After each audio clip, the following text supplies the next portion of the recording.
Tabiribashia Kasbani Imphal District Newsletter da hojik tabirasi Jiribam Zilla Gichiti Aiba Ekogi Paumi Ngathem Biswajit.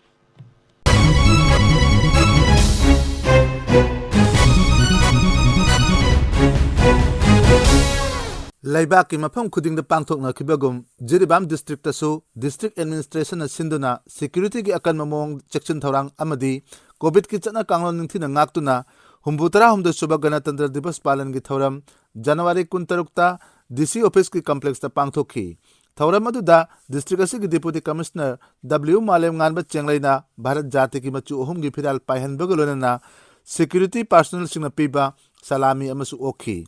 Thauram adu ki saruk am oina district asi ki tongan ba sarkar ki bibhag singda mathau tawriba mathau masak khangba karmachari singbu khangattuna sakhang che piduna ikai khunabu utkhi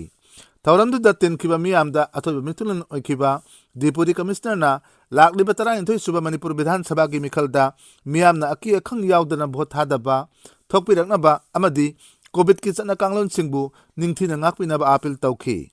Taranithoi suba Manipur Vidhan Sabha ki mikhal naksilak paki haunabi Jiribam Assembly Constituency dasu akanba moong da mirep singna vote khomba ki thabak chathanari hauzik phawbada mikhal ase ki damak mirep oinanaba ki damak mirep marina nomination file tawkhre mirep sing adudi Bharatiya Janata Party ki mirep oina Namairapam Buddha Chandra Singh Indian National Congress ki Badrur Rahman Janata Dol United ki MD Asabuddin amasung National People's Party ki Makak Mayum Abbas Khan ne 40 Jiribam Assembly Constituency ki oina apunba voter lising kulmapan supna nipu marini masigi manungda nupa voter na lising tara mari chanipan marfu nipan ni amasung nupi voter na lising tara mari chamaga jangkhai taruk ni ani suba tangka ki oina nauna vote hadabagi numit lepkhraba March ki mangada Assembly Constituency asigi oina polling station nipu da vote hada nagani masigi manungda Tara humdoina urban area dani aduga polling station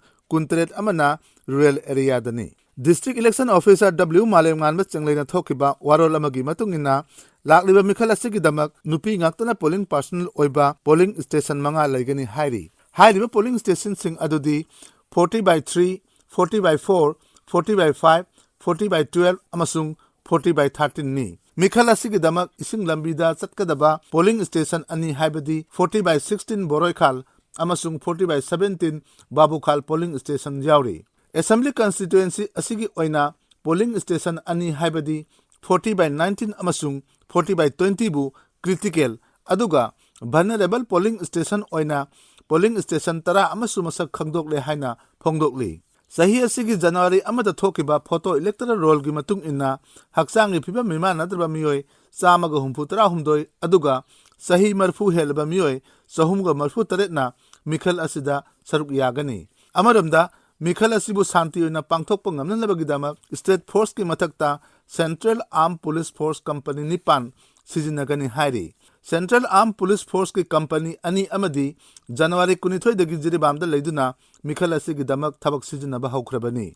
haujik Jiribam da checkpost mari interstate checkpoints taruk aduga naka points tara inthoi hangdoktuna akan mamong da section tharang lokhatli loinana district asigi oina issue tawkhiba license gun khudingmaksu Jiribam Police Station gi mari leinaba singda khusin rakle hairi Jiribam Assembly Constituency asi Jati Kayana Khundaba Haibadi Maitai Pangal Bengali Muslim Bengali Hindu Naga Kuki Paite Mar Bisnupia Amadi Khasina Singba Kangluk Kayana Khundaba Lamdam Ama Oibana Rajniti Tawba Singna Kangluk ki Oiba Awaba Amadi Tatana Mayok Nei Constituency asi da mirep oige hairabadi Kangluk khudingmakpu amatto oibagi miyeng yengba ngamba amasung miyamgi minungsi khangba miyoi mathau tai haina voter singna tattana phongdokli haujik mirep singna leijabi thaduna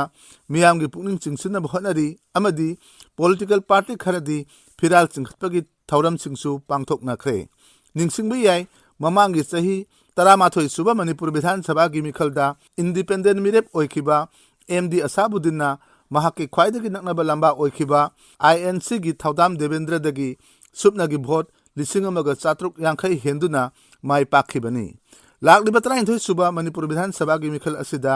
Jiribam Assembly Constituency gi mapu mirep mari asigi manungda kanana oiba ngamgadage habadumadi yengkhiba tari